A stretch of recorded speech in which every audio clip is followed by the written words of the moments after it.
નમસ્કાર મિત્રો, સ્વાગત છે તમારું એચએનજીયુ સ્ટડી પોઈન્ટ યુટ્યુબ ચેનલના એક નવા વિડીયોમાં।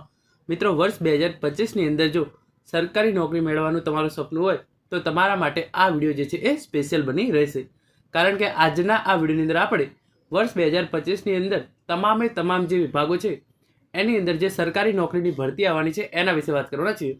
આજના આ વિડીયોની અંદર આપણે જોઈશું કે કયા વિભાગની ભરતી જે છે એ ક્યારે આવશે અને એની કેટલી જગ્યાઓ માટે જે છે એ ભરતીની જાહેરાત કરવામાં આવશે। એટલે કે ટૂંકમાં વર્ષ 2025ની અંદર આવનારી તમામ સરકારી નોકરીની ભરતીની માહિતી આપણે આજના આ વિડીયોની અંદર જોવાના છીએ।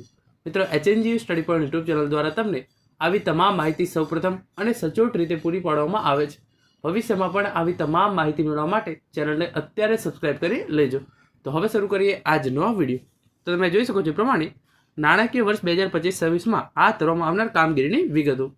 10 વર્ષીય ભરતી કેલેન્ડર મુજબ 2021, 2022, 2023 અને 2024ના કેલેન્ડર વર્ષમાં ભરવાની થતી જુદા જુદા તાંત્રિક સ્વર્ગોની જગ્યાઓ માટે મંડળના માંગણા પત્રકો મળેલ છે, પરંતુ તે અન્વયે કેટલીક પૂર્ણતાઓ મેળવી જાહેરાત પ્રસિદ્ધ કરી આગળની ભરતી પ્રક્રિયા હાથ ધરવાની થાય છે તેવા સ્વર્ગની વિગતો નીચે મુજબ છે। એટલે કે વર્ષ 2025-26ની અંદર આવનારી તમામ સરકારી જે છે એ નોકરીની માહિતી નીચે મુજબ જે છે એ આપવામાં આવેલી છે। એ વિભાગનું નામ આપવામાં આવેલું છે, સ્વર્ગનું નામ આપવામાં આવેલું છે અને કેટલી જગ્યાઓ પર ભરતી કરવામાં આવશે એના વિશેની માહિતી જે છે એ આપવામાં આવેલી છે। તો તમે જોઈ શકો છો, ઉર્જા અને પેટ્રોકેમિકલ્સ વિભાગ ઇલેક્ટ્રિક સબ ઇન્સ્પેક્ટરની 35 જગ્યાઓ પર જે છે એ ભરતી વર્ષ 2025ની અંદર કરવામાં આવશે। પછી વન અને પર્યાવરણ વિભાગની અંદર સિનિયર સાયન્ટિફિક આસિસ્ટન્ટની 113 જગ્યાઓ પર ભરતી કરવામાં આવશે। આરોગ્ય અને પરિવાર કલ્યાણ વિભાગની અંદર ફિઝિયોથેરાપિસ્ટની 1 જગ્યા માટે ભરતી કરવામાં આવશે। આરોગ્ય અને પરિવાર કલ્યાણ ફિમેલ હેલ્થ વર્કરની 180 જગ્યાઓ પર ભરતી કરવામાં આવશે।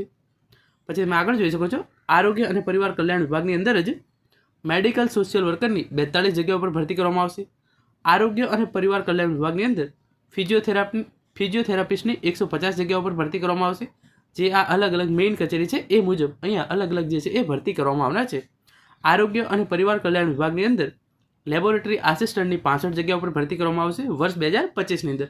આ તમામ ભરતી જે છે એ વર્ષ 2025ની અંદર એની જે છે એ ભરતી બહાર પાડવામાં આવશે, એના ફોર્મ ભરાશે, એની પરીક્ષા લેવાશે અને આ તમામ પ્રક્રિયા છે એ વર્ષ 2025ની અંદર જ પૂરી કરવામાં આવશે। આરોગ્ય અને પરિવાર કલ્યાણ વિભાગની અંદર એક્સરે ટેકનિશિયનની 4 જગ્યાઓ ભરવામાં આવશે। આરોગ્ય અને પરિવાર કલ્યાણ વિભાગની અંદર જે Gujarat medical service corporation limited છે એની અંદર જુનિયર ફાર્માસિસ્ટની 18 જગ્યાઓ પર ભરતી કરવામાં આવશે। આરોગ્ય અને પરિવાર કલ્યાણ વિભાગની અંદર સિનિયર ફાર્માસિસ્ટની 7 જગ્યાઓ પર ભરતી કરવામાં આવશે। ગૃહ વિભાગની અંદર સેમ્પલ વોર્ડનની 4 જગ્યાઓ પર ભરતી વર્ષ 2025ની અંદર કરવામાં આવશે। આગળ તમે જોઈ શકો છો, ગૃહ વિભાગની અંદર જે ફોટોગ્રાફર છે એની 3 જગ્યાઓ પર ભરતી કરવામાં આવશે। ઉદ્યોગ અને ખાણ વિભાગની અંદર જુનિયર ઉદ્યોગ નિરીક્ષકની 26 જગ્યાઓ પર ભરતી વર્ષ 2025ની અંદર કરવામાં આવશે। હવે આપણે આગળ જોઈએ તો આગળ જે છે એ છે ઉદ્યોગ અને ખાણ વિભાગ કન્યાન તાંત્રિકની 4 જગ્યાઓ પર ભરતી કરવામાં આવશે। ઉદ્યોગ અને ખાણ વિભાગની અંદર સર્વેયરની 43 જગ્યાઓ પર ભરતી કરવામાં આવશે। ઉદ્યોગ અને ખાણ વિભાગ રોયલ્ટી ઇન્સ્પેક્ટરની 16 જગ્યાઓ પર ભરતી કરવામાં આવશે। ઉદ્યોગ અને ખાણ વિભાગ માઇન સુપરવાઇઝરની 62 જગ્યાઓ પર ભરતી કરવામાં આવશે। શ્રમ, કૌશલ્ય વિકાસ અને રોજગાર વિભાગની અંદર જુનિયર રોજગાર અધિકારી કમ્પ્યુટર ઓપરેટરની જે છે એ 20 જગ્યાઓ પર ભરતી કરવામાં આવશે।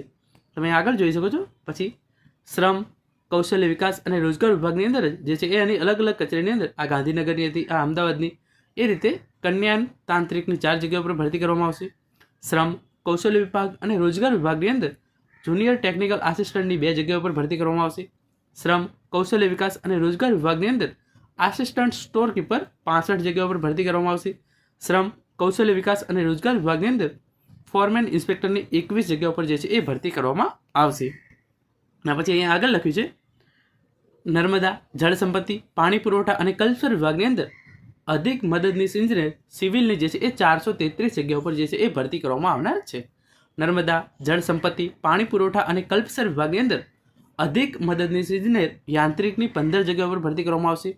નર્મદા જળ સંપત્તિ, પાણી પુરવઠા અને કલ્પસર વિભાગની અંદર જુનિયર સાયન્ટિફિક આસિસ્ટન્ટની 54 જગ્યાઓ પર જે છે એ ભરતી વર્ષ 2025ની અંદર કરવામાં આવનાર છે। આગળ અહીંયા લખ્યું છે એ પ્રમાણે નર્મદા જળ સંપત્તિ, પાણી પુરવઠા અને કલ્પસર વિભાગની અંદર અધિક મદદનીશ ઇજનેર સિવિલની જે છે એ 85 જગ્યાઓ પર જે છે એ ભરતી કરવામાં આવશે। નર્મદા જળ સંપત્તિ, પાણી પુરવઠા અને કલ્પસર વિભાગ એની અંદર અધિક મદદનીશ ઇજનેર યાંત્રિકની જે છે એ 45 જગ્યાઓ જે છે એ ભરવામાં આવશે વર્ષ 2025ની અંદર. આ ભરતી અહીંયા જ પૂરી નથી થતી, આગળ પણ ઘણું બધું લિસ્ટ છે, તમે જોયો છો. નર્મદા જળ સંપત્તિ, પાણી પુરવઠા અને કલ્પસર વિભાગની અંદર લઘુ ભૂસ્તર શાસ્ત્રીની 23 જગ્યાઓ પર ભરતી કરવામાં આવશે. નર્મદા જળ સંપત્તિ, પાણી પુરવઠા અને કલ્પસર વિભાગની અંદર પ્રયોગશાળા મદદનીશની જે 84 જગ્યાઓ છે એ ભરવામાં આવશે. રમતગમત, યુવા અને સાંસ્કૃતિક પ્રવૃત્તિઓનો જે વિભાગ છે એની અંદર આર્કાવાઇઝ આસિસ્ટન્ટની 5 જગ્યાઓ જે છે એ ભરવામાં આવશે વર્ષ 2025ની અંદર. આગળ અહીંયા લખ્યું છે પ્રમાણે રમતગમત, યુવા અને સાંસ્કૃતિક પ્રવૃત્તિઓનો વિભાગ એની અંદર બિલ્ડિંગ સર્વે આસિસ્ટન્ટની 1 જગ્યા જે છે એ ભરવામાં આવશે. રમત, યુવા અને સાંસ્કૃતિક પ્રવૃત્તિઓનો વિભાગ એની અંદર મદદનીશ ગ્રંથપાલની 24 જગ્યાઓ એટલે કે જે લાઇબ્રેરીયન હોય છે એની 24 જગ્યાઓ જે છે એ ભરવામાં આવશે. શહેરી વિકાસ અને શહેરી ગૃહ નિર્માણ વિભાગની અંદર મ્યુનિસિપલ સેનેટરી ઇન્સ્પેક્ટરની 100 જગ્યાઓ જે છે એ ભરવામાં આવશે. શહેરી વિકાસ અને શહેરી ગૃહ નિર્માણ વિભાગની અંદર મદદનીશ તાંત્રિકની જે છે એ 14 જગ્યા ભરવામાં આવશે. પછી અહીંયા આગળ લખ્યું છે પ્રમાણે શહેરી વિકાસ અને શહેરી ગૃહ નિર્માણ વિભાગની અંદર ગ્રાઉન્ડ સ્ટાફ અથવા તો પંપ ઓપરેટર જેને આપણે કહીએ છીએ એની 2 જગ્યાઓ ભરવામાં આવશે. શહેરી વિકાસ અને શહેરી ગૃહ નિર્માણ વિભાગની અંદર ફોરમેનની 1 જગ્યા પર ભરતી કરવામાં આવશે.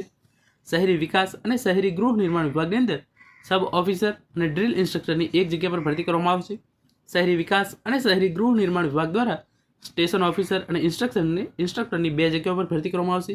શહેરી વિકાસ અને શહેરી તમે જોઈ શકો છો ગૃહ નિર્માણ વિભાગની અંદર પ્લાનિંગ આસિસ્ટન્ટની જે છે એ 10 જગ્યાઓ જે છે એ ભરવામાં આવશે. પછી આગળ લખ્યું છે એ પ્રમાણે શહેરી વિકાસ અને શહેરી ગૃહ નિર્માણ વિભાગ Gandhinagar municipal corporation sub fire ઓફિસરની 5 જગ્યાઓ ભરવામાં આવશે. કૃષિ, ખેડૂત કલ્યાણ અને સહકાર વિભાગની અંદર મત્સ્ય અધિકારી સામાન્યની 100 જગ્યાઓ પર ભરતી કરવામાં આવશે. માહિતી અને પ્રસારણ વિભાગની અંદર માહિતી મદદનીશની 41 જગ્યાઓ પર ભરતી જે છે એ વર્ષ 2025ની અંદર કરવામાં આવનાર છે. પછી તમે આગળ જોઈ શકો છો હવે બિનતાંત્રિક સ્વર્ગની અંદર નાણાકીય વર્ષ 2025-23માં હાથ ધરવામાં આવનાર કામગીરીની વિગતો જે છે એ નીચે મુજબ છે. તમે જોઈ શકો છો પહેલું હતું તાંત્રિક સ્વર્ગ અને હવે બિનતાંત્રિક સ્વર્ગ છે એ જેની જે છે ભરતી મોસ્ટ ઓફ GSSB દ્વારા લેવામાં આવતી હોય છે.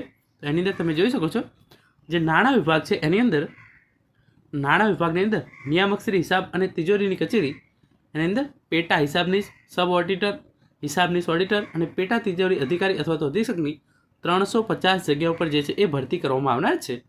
પેટા હિસાબનીશ, સબ ઓડિટર, હિસાબનીશ ઓડિટર, પેટા તિજોરી અધિકારી અને અધિક્ષકની 350 જગ્યાઓ પર જે છે એ ભરતી વર્ષ 2025ની અંદર આવનાર છે. પછી શ્રમ, કૌશલ્ય અને રોજગાર વિભાગની અંદર મદદનીશ સરકારી શ્રમ અધિકારી વર્ગ 3ની 66 જગ્યાઓ જે છે એ ભરવામાં આવનાર છે. સાથે સાથે CCEની પણ નવી ભરતી જે છે એ આવનાર છે. જે CCEની નવી ભરતી છે એ વર્ષ 2025ની અંદર આવનાર છે. એની અંદર કેટલી જગ્યાઓ પર ભરતી કરવામાં આવશે એની માહિતી તો નથી આપવામાં આવેલી, પરંતુ જે તમે જોઈ શકો છો CCEની જે નવી ભરતી આવશે એનું નોટિફિકેશન એપ્રિલ 2025ની અંદર આવશે, એટલે કે મે 2025ની અંદર આની જે છે એ નોટિફિકેશન બહાર પાડવામાં આવશે. અને એના માટે જે છે એ 31 મે 2025 પહેલાં જે છે એ ફોર્મ ભરાશે. પછી એની જે પ્રિલિમિનરી એક્ઝામ છે એ જુલાઈ 2025ની અંદર લેવામાં આવશે. એનું પરિણામ સપ્ટેમ્બર 2025 સુધીમાં આવશે. પછી જેની મુખ્ય પરીક્ષા છે એ ઓક્ટોબર 2025ની અંદર લેવામાં આવશે. મુખ્ય પરીક્ષાનું રિઝલ્ટ છે એ ડિસેમ્બર 2025ની અંદર આવશે. અને એના પ્રમાણપત્રોની ચકાસણી કરી અને તમને જે છે એ ફાળવણી જે છે એ 28 ફેબ્રુઆરી 2026ના રોજ CCEની જે નવી ભરતી આવનારી છે એની અંદર જો તમારું સિલેક્શન થઈ જાય છે તો તમને 28 ફેબ્રુઆરી 2026ના રોજ જે નિમણૂક પત્ર જે છે એ આપવામાં આવશે. સાથે સાથે દિવ્યાંગોની પણ ભરતી કરવામાં આવનાર છે. એના રિલેટેડ કેટલી જગ્યાઓ પર ભરતી કરવામાં આવશે એના રિલેટેડ તો ઇન્ફોર્મેશન નથી આપવામાં આવેલી, પરંતુ જે દિવ્યાંગોની જે ભરતી છે એ પણ વર્ષ 2025ની અંદર મોટા પાયા પર કરવામાં આવનાર છે. અને તમે જોઈ શકો છો આ તમામ ઇન્ફોર્મેશન હતી કે આટલી જે છે એ ભરતી વર્ષ 2025ની અંદર આવનાર છે. તો તમે જોઈ શકો છો મોટા પાયે ભરતી જે છે એ સરકારી નોકરી માટે વર્ષ 2025ની અંદર થનાર છે. સાથે સાથે જે GPSC દ્વારા જે ભરતી બહાર પાડવામાં આવે છે એ પણ થોડી અલગ, પરંતુ આ તમામ જગ્યાઓ જે છે એ વર્ષ 2025ની અંદર ગુજરાત સરકાર દ્વારા ભરવામાં આવનાર છે. તો મિત્રો આ તો આજનો વિડીયો જેની અંદર આપણે વર્ષ 2025ની અંદર આવનારી તમામ સરકારી નોકરી વિશેની માહિતી મેળવી છે. Thank you so much for watching.